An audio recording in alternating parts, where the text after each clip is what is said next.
good afternoon, and welcome to ChildLink's discussion program, where we discuss a number of issues that affect families and children within our communities. My name is Tiana Jordan, and I am ChildLink's Advocacy and Communications Officer, and it's a pleasure to be here with you again this afternoon. Our topic for today will be looking at bridging gaps and building bonds with migrant families, and we'll be hearing insights from the organization HIAS. I have with me two beautiful ladies here this afternoon who will be telling us about the work that HIAS does and, sharing a bit about the background of the organization and their work basically with migrant families and children. So, good afternoon, ladies. How are you doing this afternoon? Good afternoon, Miss Jordan. Thank you very much for receiving us. It's a pleasure to be here with you today. Hi, yes, good afternoon, Miss Jordan. We open out to have this discussion with you. So. Yes, and I want to, for the persons who are not familiar with you, just tell me a bit about yourself. Tell me your name, what you do, and so on. Okay, my name is Brenda Lawrence. I'm the GBB coordinator for HIAS Guyana, working with gender-based on violence department specifically, and my colleague Roxana. My name is Roxana Chichester. I am a protection case worker within HIAS Guyana as well. So it's great to have you, here on this discussion this afternoon. This discussion, it's a part of our Communities Responding in Emergencies project, which is funded by the Delegation of the European Union here in Guyana. And our work under this project is based solely with the migrant families and children. So I want to hear now, Roxana, if you can, just tell me a bit about HIAS for persons who are not familiar with the organization. Tell me a bit about the work that you do, just a bit about the background of the organization. Okay, so HIAS is a non-profit organization.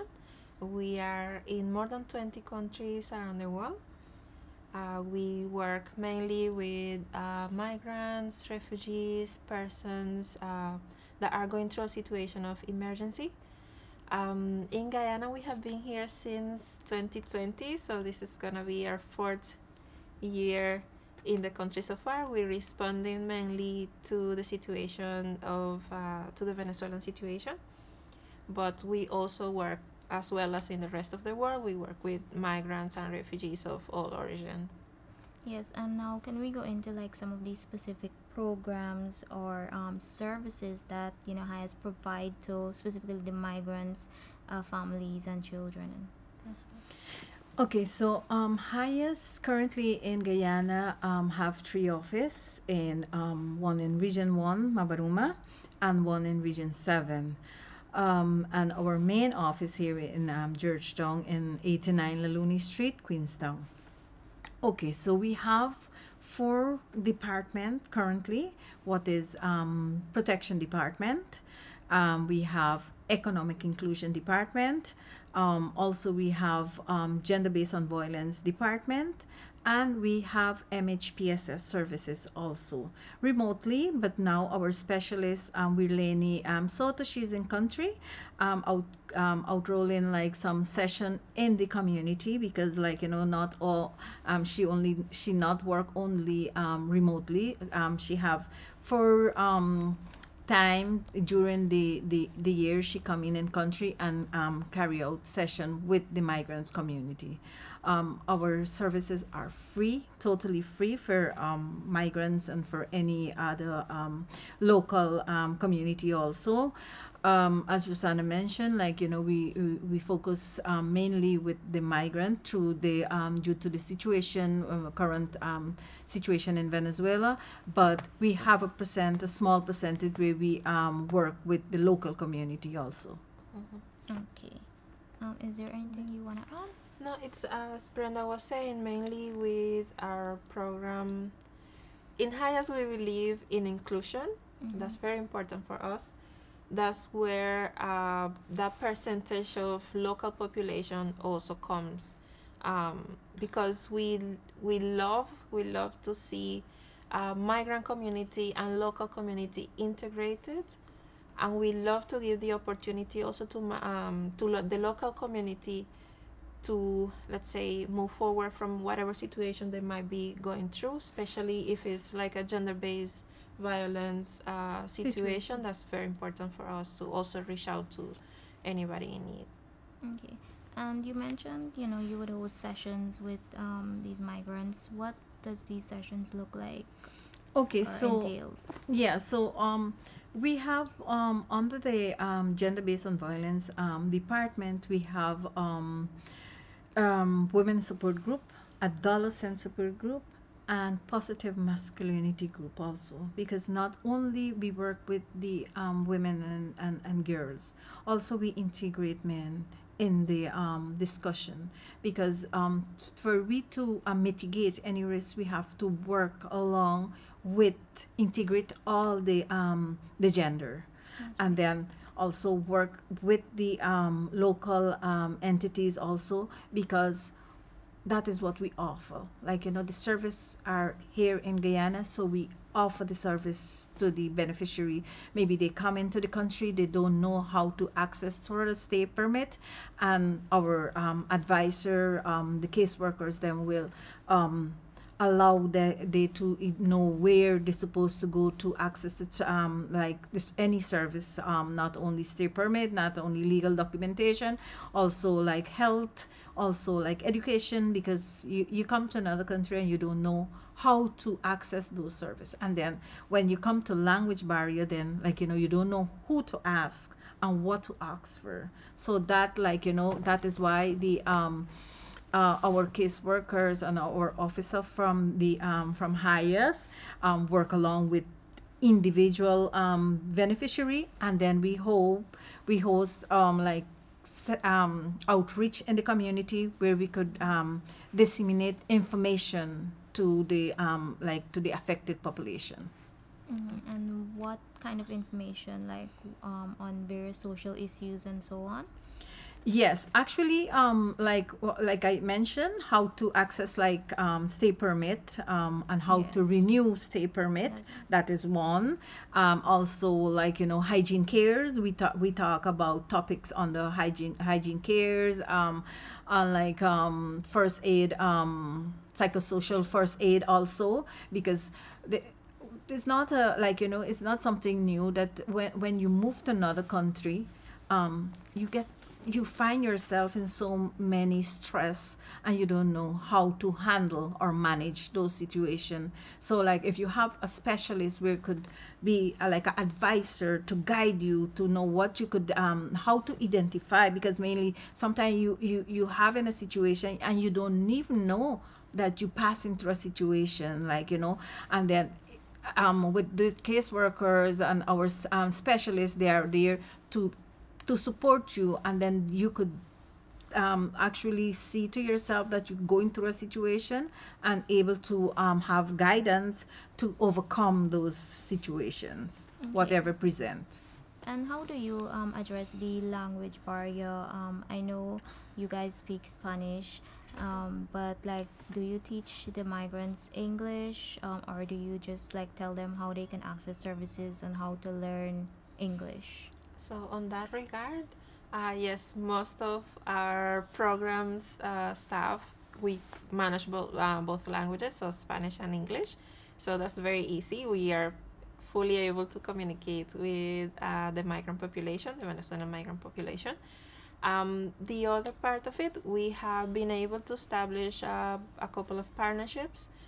Specifically with the American Embassy, we had a program to teach migrants English. It was for 3 months, right?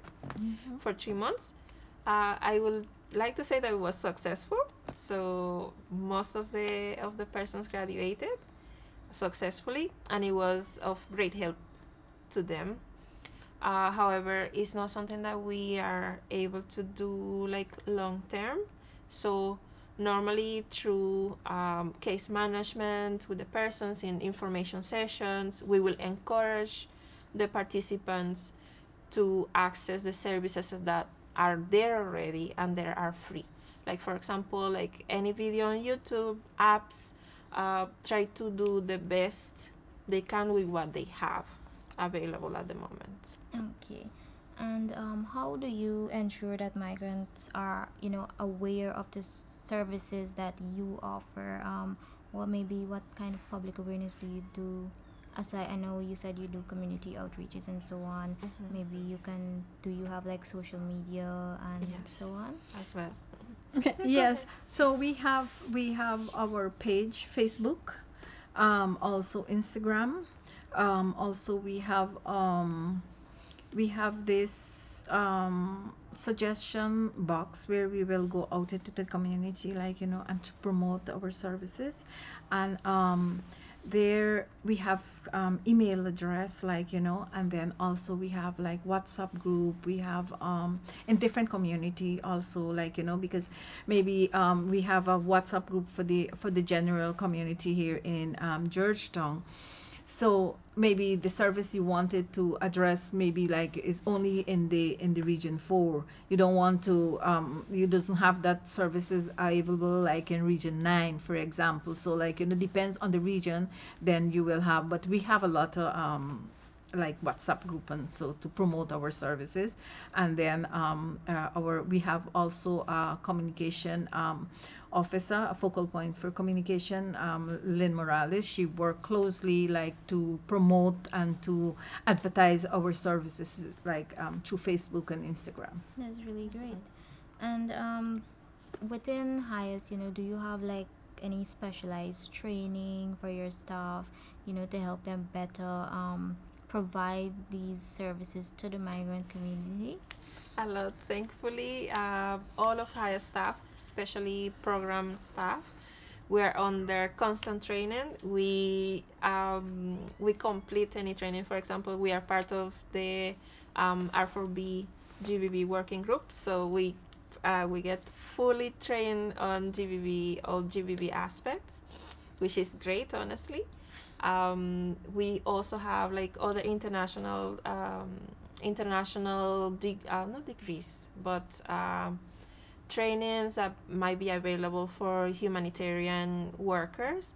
We also complete those. We also have, for example, trainings that are specifically of the organization that we need to complete when onboarding, like for example, information security, basics of the work that we do. So we are fully trained, thankfully, and we also have access to English courses. So yes.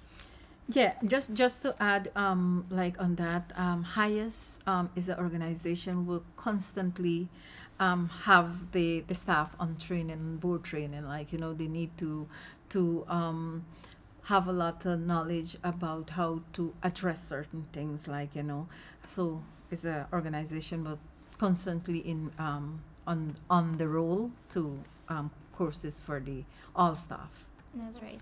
And I want us to touch more a bit about your relationship with community stakeholders. Tell us a bit more about who you collaborate with, and how is that relationship going with your stakeholders and so on. I could just Yes, go ahead. Okay, so we have a lot a good relationship with the stakeholders. Like for example, we have it in all the regions we establish, but I will talk mostly like for region 1 and region 7. I will have region 4 for Oksana. Region 1, we have closely connection with the chairman and also with immigration officer, with also the police officer, and all the NGOs, like in this case here, Blossom will in region 1, and other entities, the agriculture ministry there, we work along closely with them, also with the Amerindian minister. Like, we work along closely because some service maybe like if we doesn't have access, like HIAS doesn't have the resource to help a beneficiary or to provide it to a beneficiary at the moment, we will rely on the host stakeholder. For the community leader, we always have a constant discussion also with the local organization and entity, because like sometimes you will miss something, and then maybe it have a stakeholder, like for example, a few months ago, not too long, I think was the same year, our technical advisor on gender-based violence, she went in country, and we had this connection with we call, I know it's local police, but community, I think it's community police, like, where I didn't know that it had community police. And then we were there to discuss and see how we could support the migrants them there. Also, the same services we have in Bartica, Region 7. We have a close connection. We have a field coordinator in Bartica. So he have this connection with all this entity and the stakeholders then, because we have to build this relationship. HIAS can't work alone. HIAS need partners to work. HIAS need support from the stakeholder to access service for the beneficiaries then. Go ahead, Roxana. Okay, so same situation that Brenda was mentioning. That's how we work in Region 4. I believe that it's important for all stakeholders in any region in the whole country to work to close the gaps existent in the services that we provide. In Region 4, I love it. I love working with local NGOs and with international NGOs. With members of public services. For example, we have received full support from social workers at the hospital.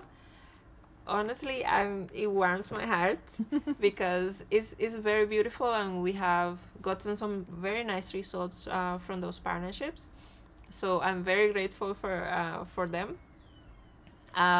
For example, we work with UNHCR, with IOM, with Blossom, with ChildLinK, with NCC. There are a lot. We are, let's say, like a myriad of organizations that honestly we do our best to provide the best services that we have for migrants and for the local population. We receive referrals from them. We send referrals to them of participants, so that they can get the best services or the services that they need when they need it in a timely manner. And so far, we look forward to even stronger partnerships, to even more work, to more activities.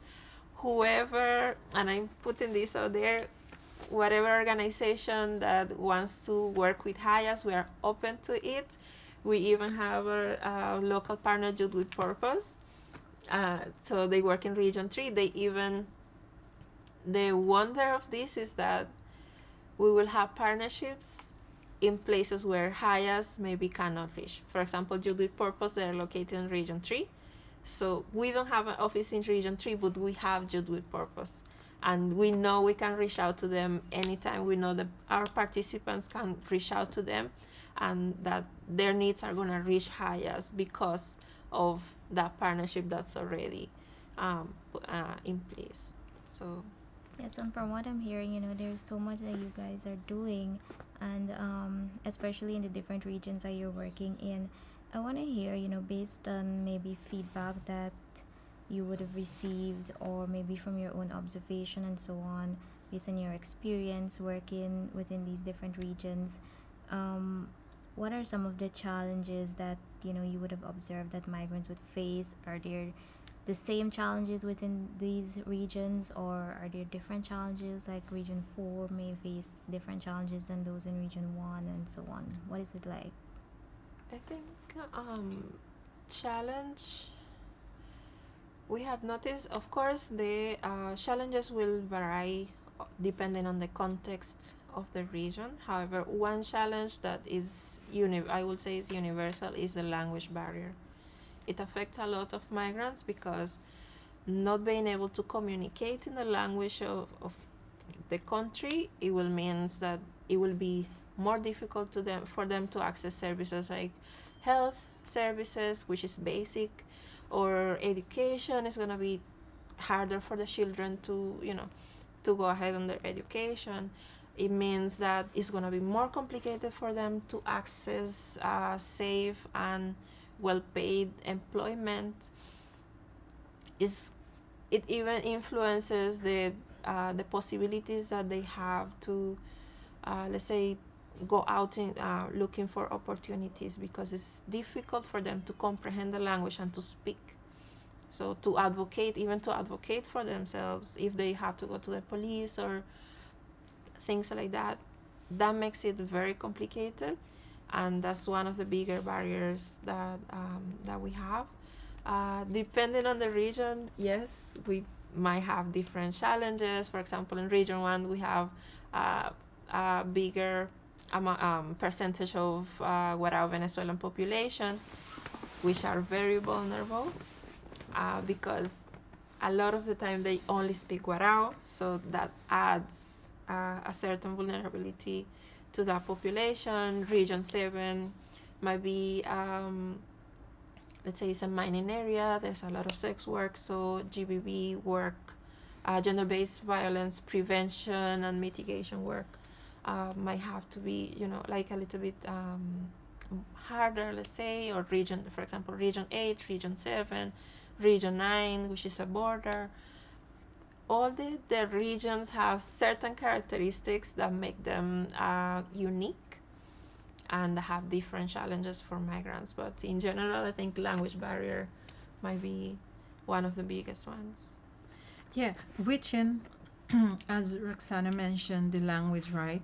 I so happy that the president put in place where in the schools you have to learn Spanish as a second language, and that I think that make a difference, because like, you know, it show you that the president also look forward, and he know the needs, and he know that it have a situation with the Venezuelan migrant, and where he could support them. Oh my God, that was great.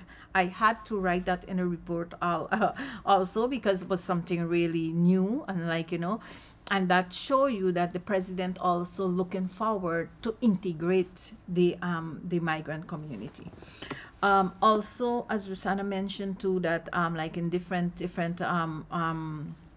region, it have the challenge.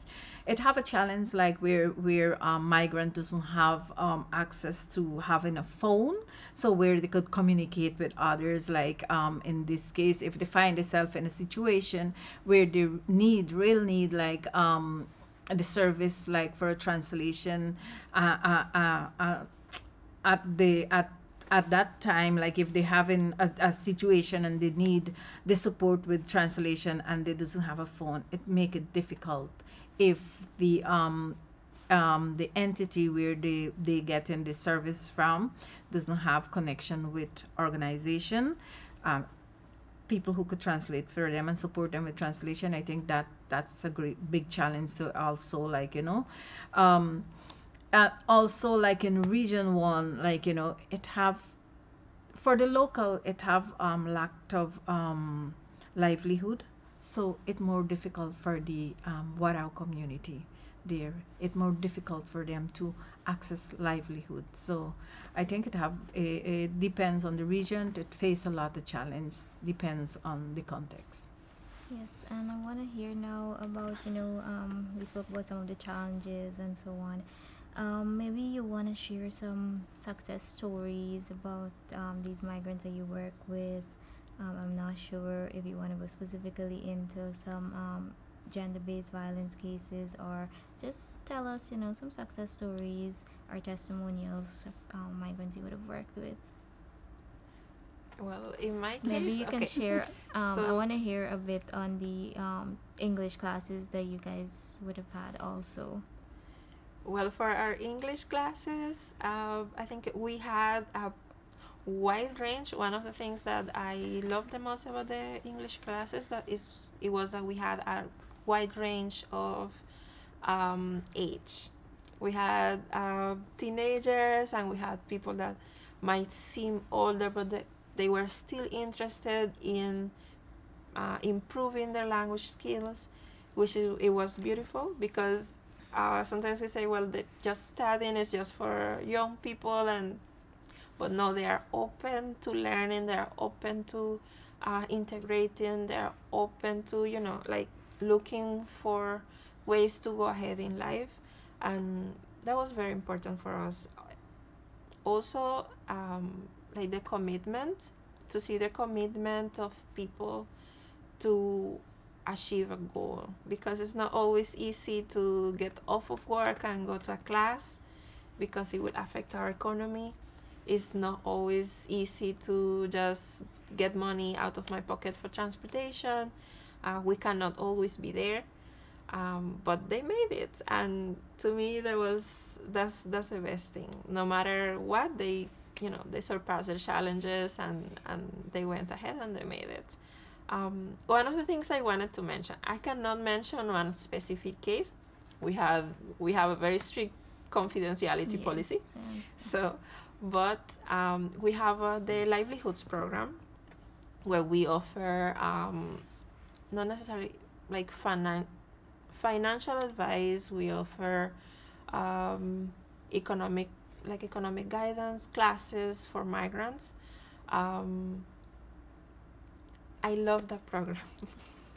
What can I say? I think it's because as we were speaking of challenges before, and I mentioned it by passing, that one of the challenges that migrants face is the access to safe and well-paid employment. It is difficult for migrants in Guyana to have like honorable, a good source of income. So that program comes very handy for our community. So they see themselves like starting their own small businesses. They look for a way, they make it, they try to, go ahead, because making a business is not for the weak. Starting a business is not for the weak, and making it successful is for a very few. So I'm very glad that we have that program, and that we are able to encourage migrants to, provide for themselves in an honorable manner, and to see them go ahead in life, to see them integrate, to see them offer services not only to Venezuelans, but also to the community in general, to Guyanese, to see Guyanese people actually like going ahead and enjoying the Venezuelan food maybe. So those are beautiful stories. We also normally for Refugee Day, for World Refugee Day, we have our entrepreneurship fair, where we showcase the work of the entrepreneurs that have been through our program. And surprise, also Guyanese entrepreneurs have been part of the program. So we encourage you guys, everybody, for this year to go and support all of our entrepreneurs. It's a beautiful program that integrates all of us, all population. That's a great exchange in culture that allows people to support themselves and go ahead in life in a dignified manner. Yeah. Also, I think that is. I think that in economic inclusion we have a lot of success story, because the beneficiary was able to get this knowledge and to have this small business and then I think there we have a lot of migrants, and as Rosanna mentioned, from the local population also, they have their own small business, and we continue, you could go into, I will not say all, but the majority them be part of HIAS, they always look forward and integrate themselves. And here we open out to, we have a session for local Guyanese, so we kindly inviting you to go to HIAS to enroll yourself, because in the upcoming month, I will not say, maybe next month, we will have this economic inclusion with Guyanese too. So kindly we promoting Lynn, we promoting your services here, so they could access, the local could access your services. That's really great. And besides that, what else does HIAS have in store for the migrant community especially? when it comes to services and so on? Is there anything new that they can look forward to? Yeah, so we have services like emergency shelter. We have mainly for gender-based on violence. We have service like economic assistance, but very small, like to put the person on the feet to to access. So also we have services like what we mentioned, like the economic inclusion department. They outroll some session.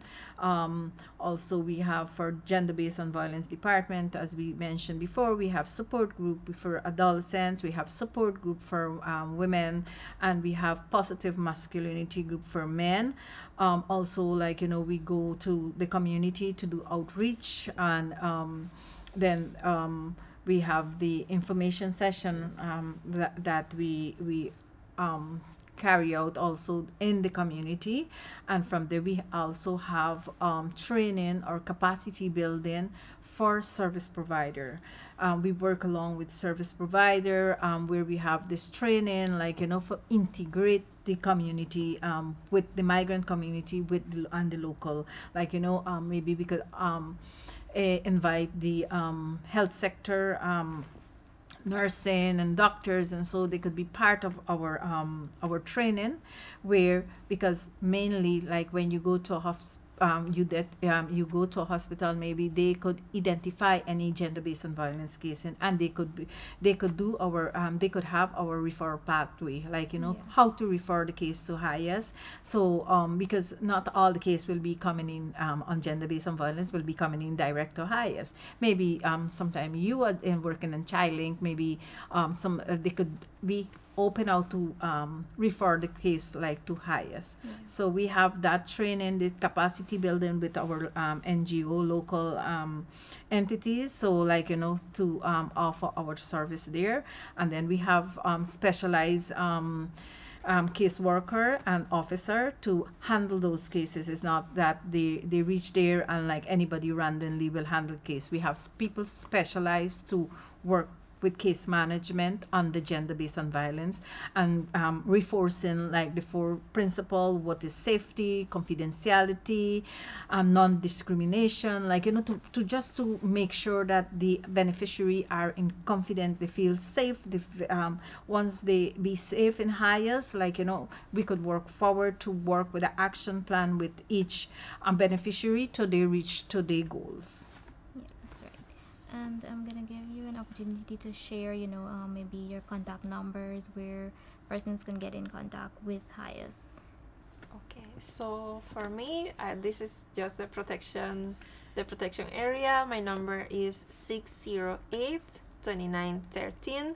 You can reach me there through WhatsApp or just a regular call. We are available. We normally work Monday to Friday. So, and no holidays. So, but anyway, you can reach us there. Also, we have the numbers for gender-based violence, but Brenda will be able to say it because I don't know it by heart. Okay, I don't know it too, all my help, but my own, for example, is 608-2912. You could contact me there to that number, and I could refer you to our specialists, our case workers and officer, mainly if you're in region 7, if you're in region 1, if you're in region 4, same thing, you could contact me and I refer you case depend on the location you are in that moment. Also, well, we have our Facebook, our Instagram. You just follow us there at HIAS Guyana Inc. That's right. Yes, and can persons walk into your office and seek help? So maybe you want to share your address again. As Brenda was saying, we are located at 89 La Luna Street, between Albert and Roanoke Streets, if it does a little easier for people sometimes to locate. So our doors are fully open for anybody and everybody who needs a service. If you have an opinion that you want to give us, suggestions, ideas, we are fully open. We will welcome you fully to our office and to access our service. I reiterate, please, if you don't remember our numbers, you can always reach us through our Facebook. We will receive those messages, and you can reach us through our Instagram as well, because social media age, maybe people feel more comfortable reaching through there, so we are fully available there.